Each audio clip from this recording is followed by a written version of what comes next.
Keeping up with our motto, let learning be a joy and teaching a pleasure. Here we are with a remote teaching and learning process to bridge the gap. Happy learning, students! Dear student, in this video we are going to see chapter number 2, that is parallel lines. In this chapter we are going to learn one important theorem, that is alternate angles test. Let's start. Alternate angles test. Let's see the statement of this theorem. If a pair of alternate angles formed by a transversal of two lines is congruent, then the two lines are parallel. So what is given in this statement? What we know in this statement? We know that the pair of alternate angles are congruent. Okay, and we have to prove that those two lines are parallel. So look at figure. You can see this in this figure. Line N is a transversal of line L and M. So in a given, we can write that line N is a transversal of line L and line M. And what else is given in this? It's given that pair of alternate angles are congruent. So look at this figure. Here I have taken angle A and angle B as one pair of alternate angles. And it's given that these two angles are congruent. So it means it is given that angle A congruent angle B, that we will add in given part.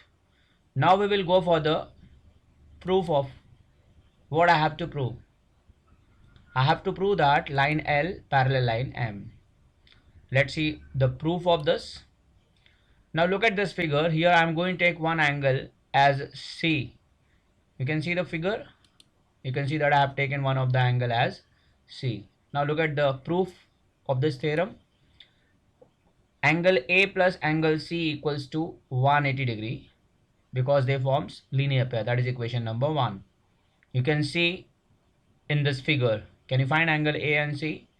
You can see that angle A and C, right? They forms linear pair. Therefore, sum of these two angle is 180.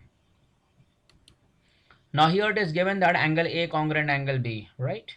You can see in this figure, angle A and angle B are congruent. Why? It's a given, alternate angles are congruent. That is equation number 2. Now let's see equation 1 and 2. Okay, what we will do, we will replace angle A of equation 1 by angle B because A and B are equals. So we will replace A by B of equation number 1. So you will get a new equation, angle B plus angle C equals to 180 degree. This we got from equation 1 and 2. Look at this figure. Can you find angle B and C in this figure? Yes. What type of angles are they? They are interior angles, and we know that if the interior angles are supplementary, then the lines are parallel. Therefore, line L parallel line M according to interior angles test.